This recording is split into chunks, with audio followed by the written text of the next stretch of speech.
사람이 살다 보면 시험이라고 하는 것이 반드시 찾아오게 되어 있습니다.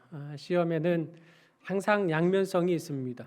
힘들지만 그러나 시험을 겪고 통과하고 나면 더 단단해진 나를 발견하게 되는 그런 양면성이 있는 것, 그것이 바로 시험입니다. 남아프리카 공화국에는 케이프 닥터라고 별칭이 붙어 있는 돌풍이 종종 분다고 합니다. 이 돌풍이 얼마나 강력한지 나무를 꺾어버리기도 하고 또 임시로 지은 가건물들을 한꺼번에 날려버리거나 무너뜨리기까지 하는 이런 심각한 피해를 일으키는 돌풍이 분다고 합니다. 그런데도 불구하고 이 사람들은 그 돌풍을 가리켜서 케이프 닥터, 그러니까 치료하는 바람이다, 이렇게 별칭으로 부릅니다. 왜냐하면 남아공에 이렇게 케이프 닥터가 한번 휩쓸고 지나가면 병약했던 나무들이 다 떨어지고 건강한 나무들만 더 울창하게 자라나게 되고, 또 이 케이프 닥터가 한번 훑고 지나가게 되면 평소 보이지 않던 먼 산들이 굉장히 선명하게 보이도록 만드는 그런 아주 청명하고 신선하고 깨끗한 공기를 가져오기 때문에 이 돌풍이 피해를 입히지만 그러나 이 케이프 타운을 치료하는 바람이다. 그래서 케이프 닥터라고 부른다고 합니다. 오늘 야고보서에는 형제들아 여러 가지 시험을 당하거든이라는 시험을 주제로 이 야고보가 몇 가지 권면을 하게 되는 내용들이 기록되어 있습니다. 이 야고보서를 수신하는 신자들의 형편이 어떠했냐면 예수 믿는다는 이유 때문에 어려움을 당했던 사람들입니다. 예수 믿는 이유 때문에 가정에서 축출당하기도 했고, 예수 믿는다는 이유 때문에 직장에서 쫓겨나야 했고, 예수를 믿는다는 이유 때문에 살던 집에서 터전에서 강제 이주를 당해야 했던 이런 형편에 있는 신자들에게 오늘 이 야고보서가 편지로 발송이 된 겁니다. 예수를 믿는다는 것이 모든 불이익의 원인이 되는 이런 엄청난 시련을 당하는 성도들 향해서 이 야고보는 무엇이라고 불렀냐면 내 형제들아 하고 부릅니다. 나와 피를 나눈 내 형제들아. 야고보서가 5장, 5장밖에 되지 않는 비교적 짧은 서신임에도 불구하고 이 안에 내 형제들아라고 표현된 것이 14번이나 될 만큼 이 야고보는 이 성도들의 고통과 시련과 어려움에 대해서 강 건너 불구경하듯 말하지 않았고, 그 아픔과 그 시련과 그 어려움의 고통을 누구보다도 잘 아는 까닭에 내 형제들아, 그런데 이 시험이 이러이러한 것이다 라고 성도들에게 이렇게 가르쳤던 내용이 오늘 야고보서에 담겨 있습니다. 오늘 야고보가 전하는 시험이 주는 유익이라는 것이 있다라고 말씀하고 있습니다. 우리 인생 가운데 시험이 찾아오지 않는 사람은 단 한 사람도 없을 겁니다. 살아있는 존재라면 시험이라고 하는 것은 항상 마주할 수밖에 없는 것입니다. 그렇다면 이 시험을 통과하는 가운데 우리는 과연 이 시험을 통해 어떤 유익을 바라보아야 하겠습니까? 오늘 본문을 중심으로 함께 상고해 보겠습니다. 우리가 읽은 2절 말씀을 보니까 내 형제들아 하는 이런 따스한 권면의 말이 담겨 있습니다. 그 권면의 말씀은 너희가 여러 가지 시험을 당하거든 온전히 기쁘게 여기라 하는 겁니다. 이 시험을 당하면 기쁘게 여기라고 얘기를 했는데 같은 장의 13절 말씀에 가면 너희가 하나님께 시험 받는다고 하지 말아라 하고 또 권면을 합니다. 그러면 하나님께로부터 시험을 받는 것이 아니라면 도대체 이 시험을 기뻐할 이유가 무엇이라는 말이겠습니까? 하나님께로부터 오는 시험이 아니라고 한다면 이 시험을 온전히 기쁘게 여겨야 할 이유가 도대체 뭐가 있겠습니까? 그런데 2절의 시험과 13절의 시험은 다른 개념을 말하고 있다는 것을 기억을 하셔야 됩니다. 13절의 시험은 하나님께 시험 받는다 하지 말라, 이 말은 유혹과 함정을 말하는 겁니다. 템테이션을 말하는 겁니다. 그러니까 낚시 미끼에다가 이렇게 미끼 하나 꽂아놓고 이거 한번 덥석 물기만 해봐라 내가 낚아채 버리겠다 하는 이런 식의 함정이나 유혹을 하나님은 하지 않으신다는 말입니다. 실족하도록 하나님이 그렇게 만들어 두시지 않는다는 말입니다. 그러면 2절에 있는 그 시험을 당하거든 온전히 기쁘게 여기라 할 때 이 시험은 어떤 시험을 말하는 거겠습니까? 테스트를 말하는 겁니다. 연단, 훈련, 시험, 이걸 말하는 겁니다. 뭐 일례로 면허증 받으려면 시험을 봐야죠. 이 시험을 보는 이유는 면허증 주기 위해서 하는 시험인 겁니다. 다시 말해서 2절에 말하는 그 시험을 당할 때 온전히 기쁘게 여기라 할 때 이 말은 하나님이 주실 것이 있으니 시험이 오면 기뻐하라 하는 그런 말씀이 있는 것입니다. 한마디로 13절에 하나님께 시험을 받는다고 말하지 말아라 할 때 그 시험은 우리 인생을 넘어지게 만드는 걸림돌이라고 한다면 2절에서 말하는 그 시험을 당하거든 온전히 기쁘게 여기라 하는 그 시험은 우리 인생의 디딤돌이 된다는 사실을 말하고 있는 겁니다. 이렇게 하나님이 우리 인생에 주시는 시험에는 어떤 것들이 있습니까? 여러 가지가 있다 그랬습니다. 어느 한 가지로 국한되어 있지 않습니다. 그래서 문제은행이 있는 것도 아니고 모범 답안이 있는 것도 아닙니다. 사람마다 온갖 종류의 여러 가지 시험이 찾아오게 되어 있습니다. 욥만 한번 생각해 보셔도 그렇지 않겠습니까? 자식의 문제가 있었습니다. 재정적인 문제가 있었습니다. 자기 질병에 대한 문제가 있었습니다. 이런 여러 가지 시험들이 있는 겁니다. 우리 인생에도 똑같습니다. 질병일 수도 있고 재정적인 문제일 수도 있고 사회적으로나 경제적으로나 박해를 받는 시험에 찾아올 수도 있고 부부 문제나 자녀 문제나 여러 가지 경우의 시험이 찾아오는 경우가 있는 겁니다. 그러면 이 여러 가지 시험을 당할 때 어떻게 하라는 말씀입니까? 온전히 기쁘게 여기라는 것입니다. 지금 이 말씀을 우리가 잘 새겨보아야 합니다. 지금 야고보는 여러 가지 시험은 기쁜 것이다 이렇게 말하고 있지 않습니다. 시험은 기쁜 게 될 수 없습니다. 그 시험이 좋을 게 뭐가 있겠습니까? 택배나 오면 아주 즐거운 일이죠. 시험이 찾아오면 너무 싫습니다. 너무 어렵고 너무 힘들기 때문에 그렇습니다. 그래서 시험은 기쁜 것이다 라고 말하지 않고 시험을 어떻게 하랍니까? 기쁘게 여기라 하고 말하고 있는 겁니다. 시험은 기쁜 일이 아닙니다. 그러나 시험을 기쁘게 여길 수는 있는 겁니다. 여긴다 이 말은 이 생각한다, 받아들인다 이런 의미를 가지고 있는 겁니다. 시험이 왔을 때 그 눌린 마음, 두려운 마음, 억눌린 마음, 분노하는 마음 이런 마음이 이 안에 자리하지 않도록 요걸 쫙 끄집어내고 이 시험을 기쁘게 생각하고 받아들이고 여길 수 있는 것 그건 우리 모두가 다 할 수 있다는 그런 말인 것입니다. 만약 시험을 당할 때 기쁘게 여기지 않고 부정적인 감정에 자기를 내버려 두면 어떻게 되겠습니까? 이스라엘 백성들을 한번 생각해 보십시오. 광야에 나왔습니다. 어려움을 당했습니다. 목말랐습니다. 먹을 것이 없었습니다. 그냥 그 느끼는 불평과 원망을 입으로 중얼중얼거리기 시작했던 이 사람들이 결국 나중에는 어떻게 했습니까? 돌을 들어서 모세를 치는 불신앙의 자리까지 나아가고 말았던 것입니다. 내 안에 있는 시험으로 인한 부정적인 감정, 불평, 원망, 두려움, 불안 이런 것들에 자기 기분에 자기의 태도를 내어놓으니 결국 어떻게 된 것입니까? 완전히 불신앙의 자리로 나아가고 말았던 것입니다. 여러분 시험이 찾아온다고 해서 기분 내키는 대로 내 태도를 막 취하기 시작하고 기분 내키는 대로 행동하기 시작한다고 해서 시험이 해결되겠습니까? 결단코 그렇지 않습니다. 시험이 해결되기는커녕 도리어 멸망의 길로 나아갈 수밖에 없다는 사실을 우리는 기억을 해야 하는 것입니다. 그런 까닭에 시험이 찾아오면 여러 가지 시험을 당하거든 기쁜 일이 아니지만 기쁘게 생각하고 기쁘게 여기도록 자꾸 마음속에 일어나는 불평들을 밀어내어야 하는 것입니다. 이렇게 끊임없이 밀어내면 어떻게 됩니까? 너희 믿음의 시련이 인내를 만들어낸다라고 말하고 있습니다. 여기 3절에 말하는 이 시련이라고 하는 것은 훈련을 말하는 겁니다. 근육 생기는 것도 여러 번 해서 아파야 근육이 생기는 거지 않습니까?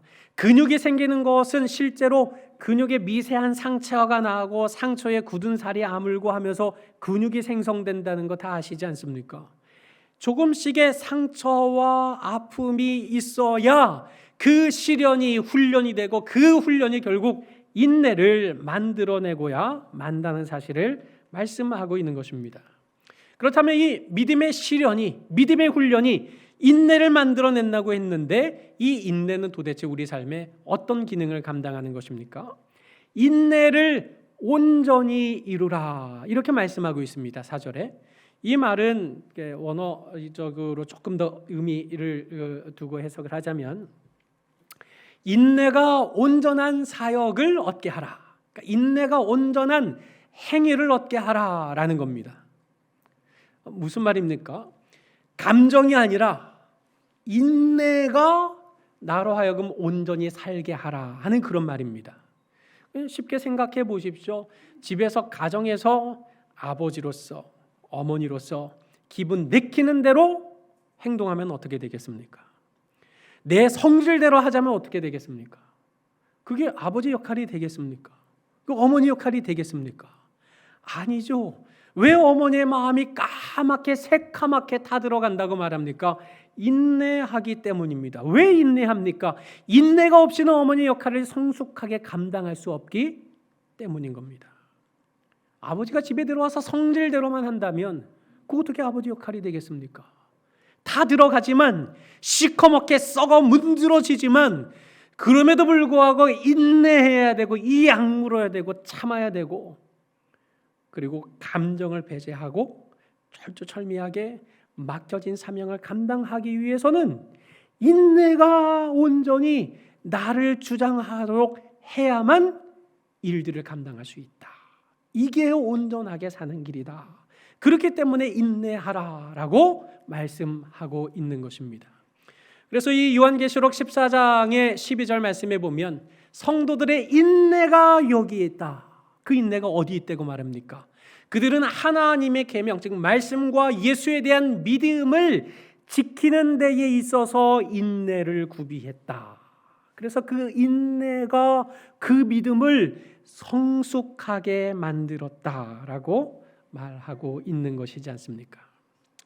오늘 특성환 집사님, 최선호 집사님, 제가 청년회를 담당할 때 그 청년회 회장님이셨습니다. 그 집사님이 양평동에 그 맛있는 된장찌개 집을 소개해 준 적이 있습니다. 혹시 여기 가보셨나요? 또손이네라는 데인데 가보신 분 계세요? 양평동에 있습니다. 된장찌개 먹으려고 점심에 줄 서 있는 겁니다. 그 목사님 된장찌개 진짜 맛있게 하는 집이 있습니다. 그 어딘데? 그랬더니 또손이네하고 그 양평에 있는데 제가 한번 모시겠습니다. 그래놓고 나 한 번도 지금까지 사준 적이 없어요.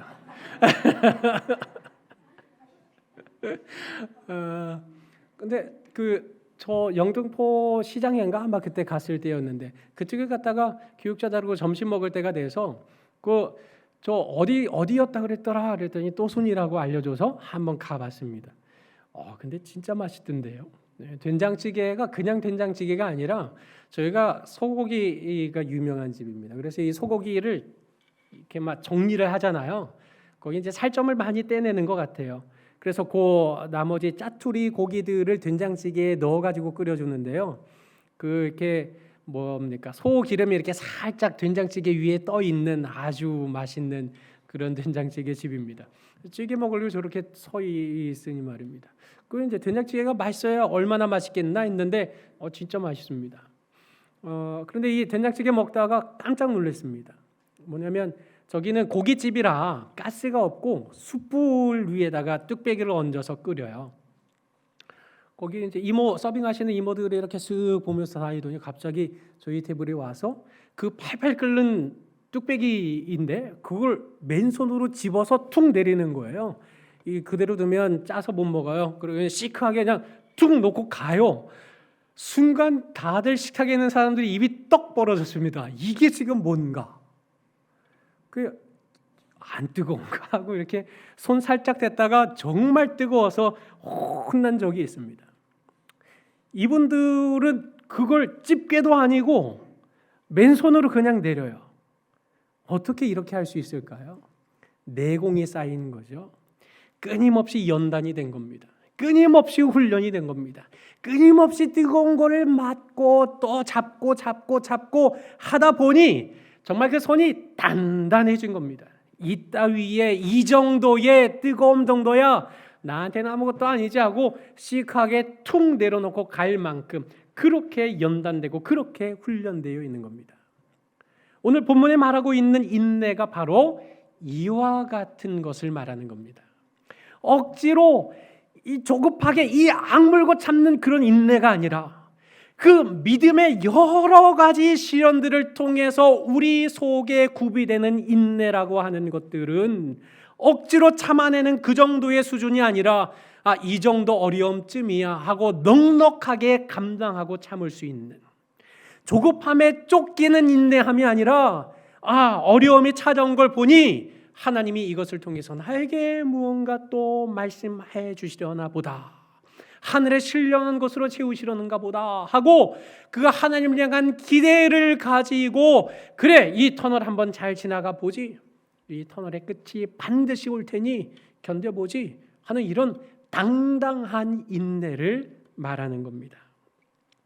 여러분, 사람들의 삼키는 것, 이런 시험이 가져오는 감정이 사실 사람을 다 삼켜버리지 않습니까? 어떤 상황에 내 감정과 기분을 있는 대로 내어준다면 우리는 그만 믿음의 자리에서 벗어나서 흔들릴 수밖에 없는 인생이 될 수밖에 없습니다.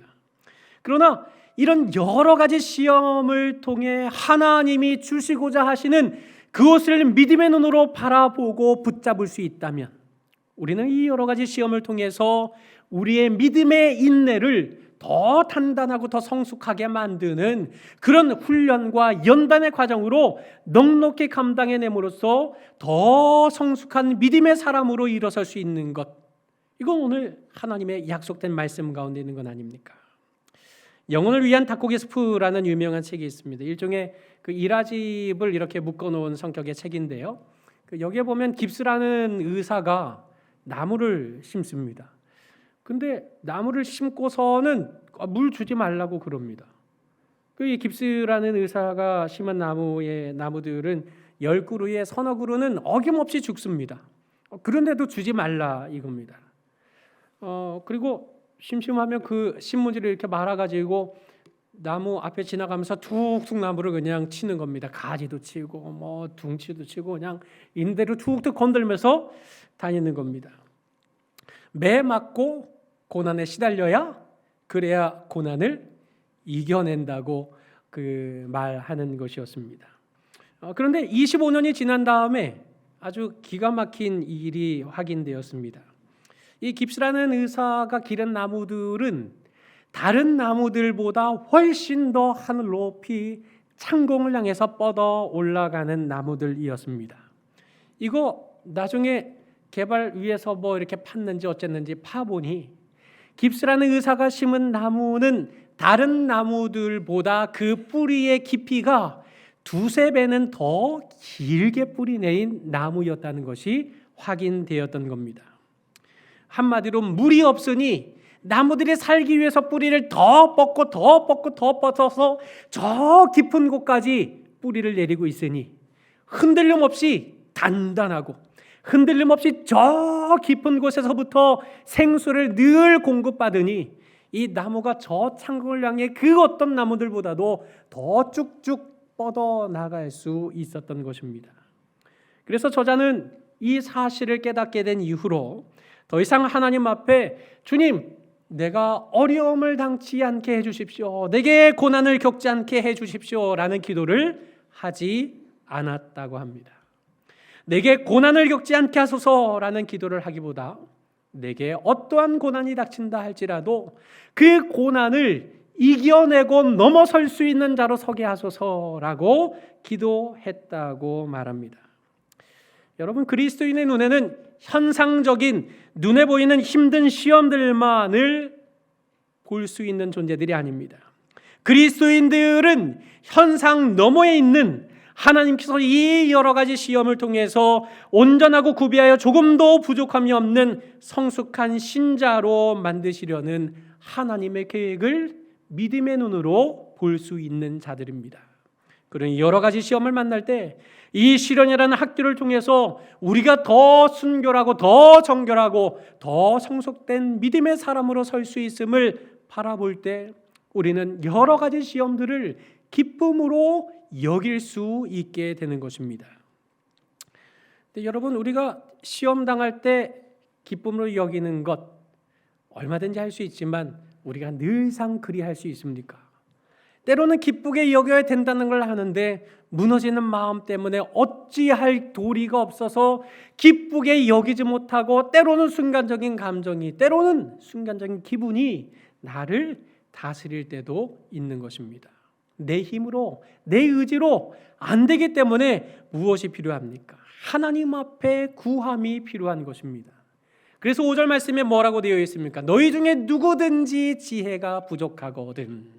이 지혜는 어떤 지혜를 말하는 것입니까? 여러 가지 시험을 감당하고 견뎌내고 이겨낼 지혜가 부족하거든 하나님께 구하라. 그리하면 어떻게 하십니까? 주신다고 말씀하고 있습니다. 여기 구하라 그러면 예수님이 어떤 말씀이 생각나지 않으십니까?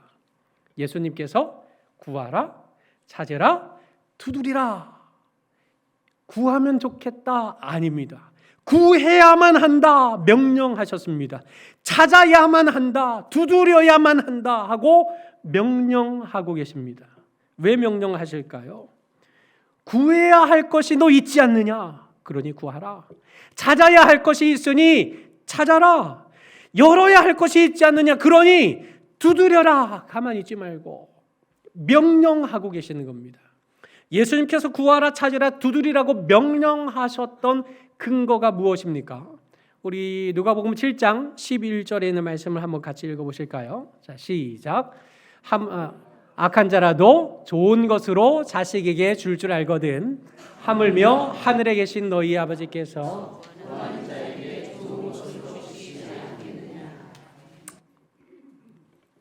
하물며 하늘에 계신 너희 아버지께서 구하는데 좋은 것으로 안 주시겠느냐라고 말씀하셨습니다. 하늘의 하나님이 주시리라고 하는 것을 근거로 구하고 찾고 두드리라고 얘기한 겁니다. 오늘 야고보도 똑같습니다. 하나님께 구하라. 지혜가 부족하거든 하나님께 구하라. 왜 하나님께 구해야 합니까? 모든 사람에게 후히 주시기 때문입니다. 기도하면, 간구하면 주신다 이겁니다. 차별 없이 누구에게나 주신다는 말입니다. 누구에게나 어떻게 주십니까? 후히 주십니다. 이 말은 지체하지 않고 주신다는 말입니다. 이 주실 때 꾸짖지 아니하고 주신다는 겁니다. 내가 너한테 용돈 준 지 얼마나 됐다고 또 용돈 달래? 라고 책망하지 않으십니다. 야, 너 이거 구하는 수준이었어? 라고 우리를 향해서 비난하지 않으십니다. 꾸짖지 아니하시고 모든 사람에게 지체하지 않고 후히 주시는 그 하나님 앞에 지혜를 구하라. 우리의 결심은 연약하지만 우리 하나님 앞에 지혜로 하나님 허락해 주십시오. 나도 인내하고 싶고 나도 성숙한 자가 되고 싶으니 도와주십시오 하고 간구할 때 하나님이 들으신다라고 말씀하지 않습니까? 이렇게 하나님 앞에 간구할 때 우리는 어떻게 기도해야 합니까? 오직 무엇으로 구하고 믿음으로 구하고 조금도 어떻게 하지 말라고 말씀하십니까? 의심하지 말라. 여기 맛있는 도라지 차가 있어요. 근데 여기에 날파리 하나가 빠져 있어요. 그럼 제가 이거 먹으면 안 되는 거겠죠? 그렇습니다. 의심, 오직 믿음으로 구하라 할 때 조그마한 의심이라도 그 안에 들어가 있다면 그것은 오직 믿음이 될 수 없는 것입니다. 그래서 조금도 의심하지 말라. 의심하는 자는 어떤 사람과 같다고 했습니까? 마치 바람에 밀려 요동하는 바닷물결 같다. 물 이렇게 모아놓고요, 거기에 사람 입김으로만 후 불어도 물결이 요동치게 됩니다. 물결은 아주 약한 바람에도 영향을 받게 되어 있습니다. 조금이라도 의심한다는 것 어떻다는 말입니까? 조금이라도 의심하면 그 의심에 영향을 받기 때문에 오직 믿음으로가 될 수 없다는 사실을 말하고 있는 것입니다. 이 조그마한 의심들이 우리 마음속에 자리 잡게 될 때, 우리 머릿속에 자리 잡게 될 때 어떤 일들이 일어납니까? 끊임없이 사탄이 우리 마음속에 속삭입니다. 너 하나님은 지금 어디 있느냐? 너 이렇게 힘든데, 너 이렇게 고통스러운데 너의 하나님은 어디 있느냐? 왜 다른 사람은 편안하게 잘 사는데 왜 너만 이렇게 고통을 당하도록 선택된 것이냐? 왜 너만 시험을 겪고 있는 것이냐? 하나님이 편파적이지 않냐? 하나님이 너를 사랑하지 않으시는 건 아니냐? 왜 다른 사람 기도는 잘 들어주는데 왜 너의 기도만 안 들어주느냐? 참 별 볼 일 없는 사람, 믿음 없어 보이는 저 사람의 기도는 그렇게 응답을 잘 해주시면서 왜 너의 기도에는 응답해 주시지 않느냐? 하나님이 널 미워하시는 것은 아니냐? 이런 의심의 씨앗들을 끊임없이 우리의 마음속에 불러일으키도록 만드는 것입니다. 여러분, 시험 가운데 일어나는 의심이라고 하는 것은 사탄이 우리 마음속에 뿌릴 수 있는 정말 강력한 무기가 되고 마는 것입니다. 여러분, 새가 머리 위로 지나가는 거 막을 수 있습니까? 못 막습니다. 그런데 새가 머리 위에 앉아서 여기에 둥지를 트는 건 얼마든지 막을 수 있습니다. 여러분, 오직 믿음으로 기도하고자 할 때 스쳐 지나가는 의심들, 그거 누가 어떻게 막습니까? 우리의 연약함이 그러한 것인데요. 의심이 지나가는 것 어쩔 수 없습니다. 그런데 의심이 내 마음을 사로잡고 의심이 내 생각을 사로잡아서 하나님이 과연 날 사랑하시는 거 맞는가? 라는 자리에까지 나아가는 것, 이건 우리가 얼마든지 막을 수 있는 것입니다. 그래서 이런 것들을 끊임없이 밀어내면서 우리는 어떻게 해야 됩니까? 오직 믿음으로 구해야 하는 것입니다. 의심을 품으면서 기도하는 이런 사람은 뭐라고 말합니까? 무엇이든지 주께 얻기를 생각하지 말라. 지금 야고보 사도가 이 수신자들을 향해서 뭐라고 표현했다 그랬습니까? 내 형제들아 라고 14번이나 말했습니다. 그런데 이런 사람은 이라고 경멸하는 투로 말하고 있는 것은 이 어려울 때 의심하는 그 자리에 있으면서 무엇을 얻으려고 생각하는 이런 사람은 얻을 생각을 하지 말아야 된다. 의심의 문제에 대해서 여실하게 따끔하게 이 야고보는 지금 지적하고 있는 것입니다. 의심하는 사람, 두 마음을 품고서는 모든 일에 정함이 없는 사람은 결코 하나님 앞에 무엇을 얻을 수 없는 것입니다. 어려울 때 점쟁이가 융한 점쟁이가 있다 그러면 또 가서 점 보고, 또 어디 가니까 또 그 사람이 기도해 주는데 그 사람이 기도하면 앞이 다 보인다더라. 그래서 가정 집회하는 집에 가가지고 이렇게 또 헌금하면서 또 거기에 머리 숙이고, 내가 지금 이 사업을 해야 되는데 이걸 해야 됩니까 말아야 됩니까? 내 자식이 지금 골치 아픈데 이 골치 아픈 자식이 어떻게 되겠습니까? 이런 것들 기도받는, 이렇게 저렇게 말 듣고 이리저리 왔다 갔다 하면서 하나님 앞에 무언가를 얻을 수가 있겠습니까? 어떤 사람이 큰 바위를 마주하게 됐습니다. 도무지 이 바위 때문에 앞으로 나아갈 수가 없는 상황입니다.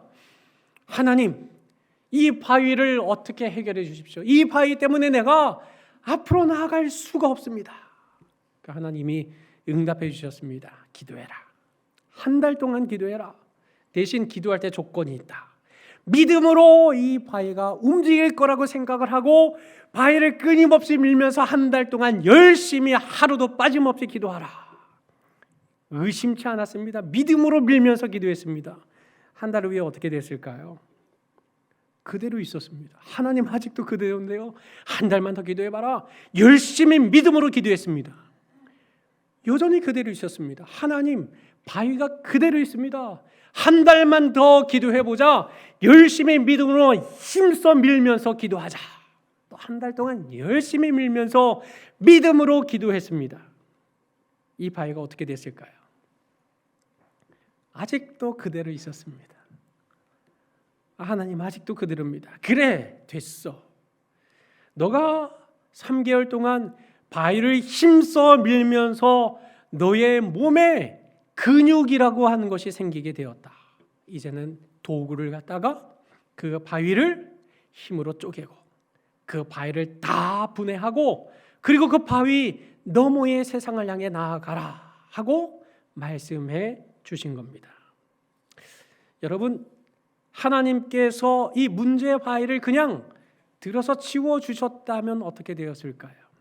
또 똑같은 문제가 생기면 하나님 도와주세요 하고 또 똑같은 자리에 그대로 머물러 있을 수밖에 없는 것입니다.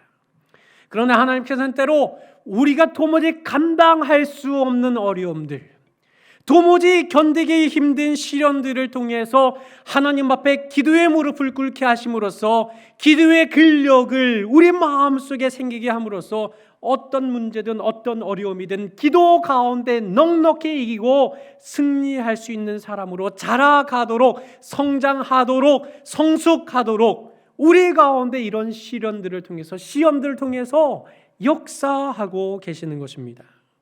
이처럼 시험을 통해 하늘의 지혜를 간구하는 기도의 힘이 날마다 늘어나게 될 때 이 기도의 근력을 키워감으로써 우리가 하나님 앞에 어떤 문제 앞에서도 흔들림 없이 기도의 무릎을 꿇을 수 있고 기도를 통해 지혜를 간구하고 하나님이 공급해 주시는 지혜를 통하여 모든 어려운 시험들을 넉넉히 이겨낼 수 있는 존재로 자라가고 성숙해 갈 수 있도록 하나님은 우리에게 여러 가지 시험들을 허락하신다는 것입니다. 여러분, 수술대에 오를 때 한번 생각해 보십시오. 저는 아직 수술대에 올라본 적은 없습니다. 간접적으로 얘기를 들어보면 수술대에 차디찬 수술대에 딱 오르게 되었을 때 다들 이렇게 수술하는 복장하고 의료진들의 자기를 둘러싸여 있을 때 아주 공포스럽다 그럽니다. 끊임없이 머릿속에서 이성은 뭐라고 말하겠습니까? 야, 수술 살려고 하는 거야. 괜찮아. 안 죽어. 마취해도 너 숨이 멎지 않을 거야. 라고 끊임없이 말합니다. 그러나 감정은 어떻습니까? 야, 이대로 숨이 막혀 죽는 건 아닐까? 이대로 눈 감았다가 이제는 더 이상 눈 못 뜨는 것은 아닐까? 지금 이런 상황에 마취에 대한 믿음을 무너뜨리는 것은 무엇입니까?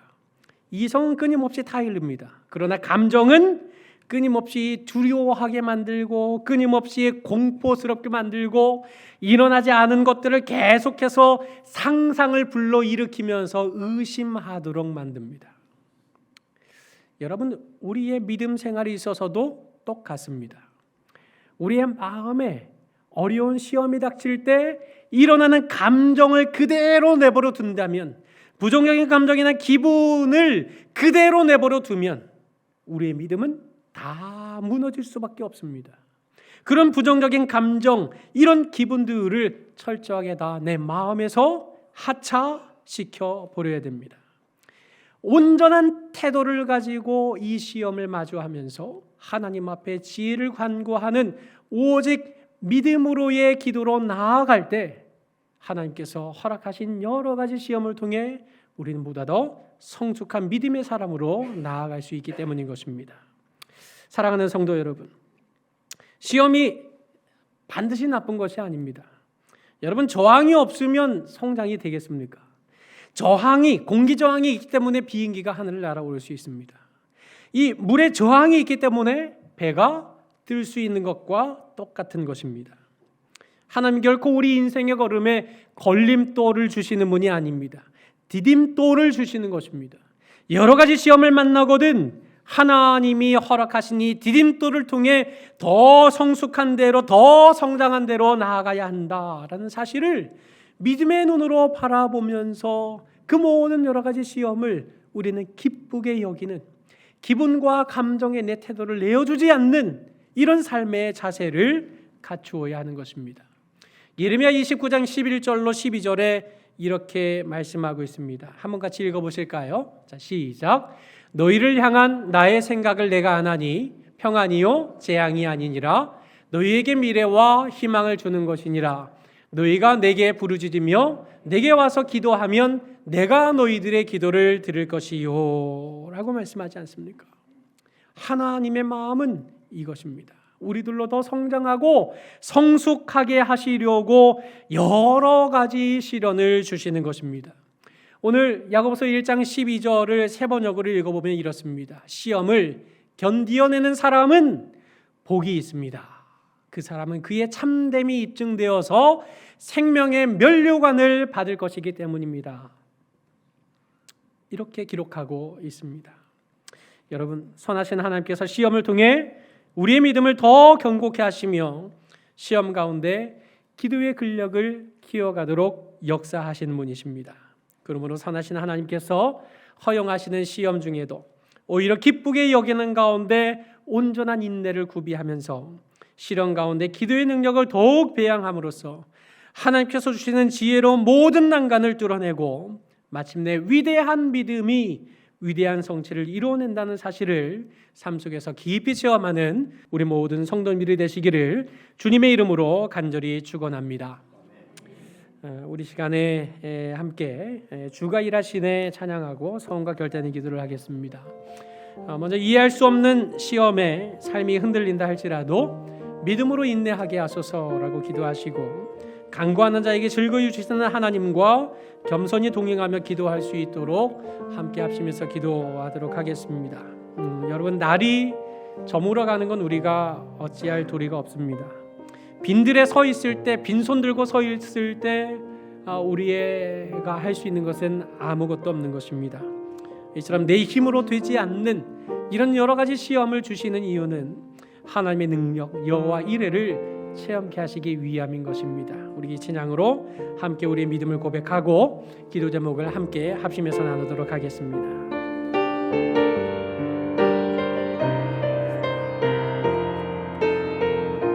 날이 저물어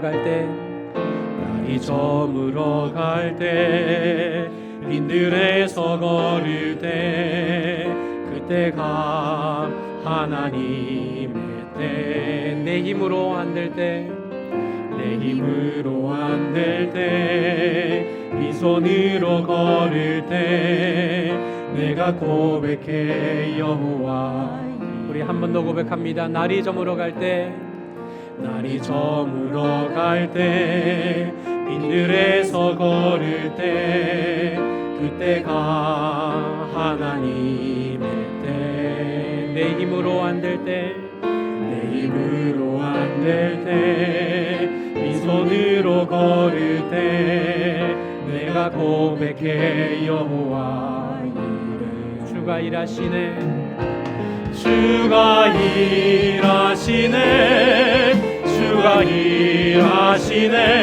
주께 아끼지 않는 자에게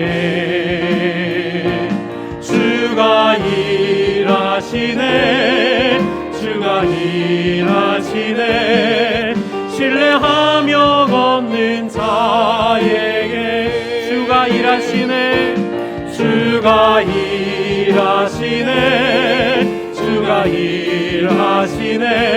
주께 아끼지 않는 자에게 주가 일하시네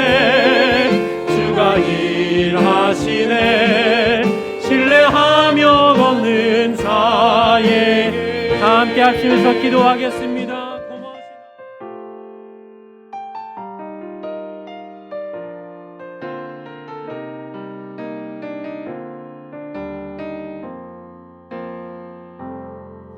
날이 저물어 갈 때 빈들에서 걸을 때 그때가 하나님의 때,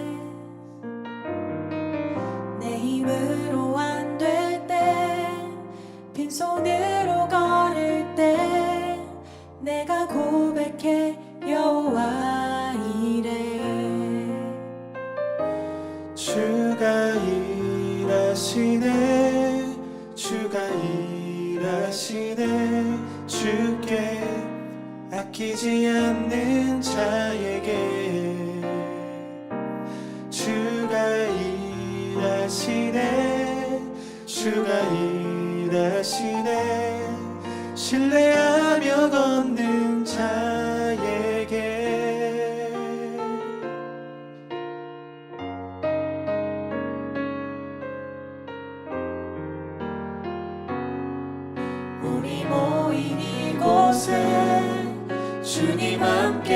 일하시네 누리네 아버지네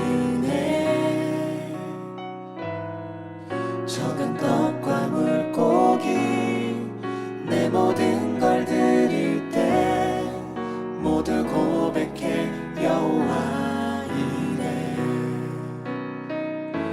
주가 일하시네 주가 일하시네 주께 아끼지 않는 자에게 주가 일하시네 주가 일하시네 신뢰하며 걷는 자에게 주가 일하시네 주가 일하시네 주께 아끼지 않는 자에게 주가 일하시네 주가 일하시네 신뢰하며 걷는 자에게 주가 일하시네 주가 일하시네 주께 아끼지 않는 자에게 주가 일하시네 주가 일하시네 신뢰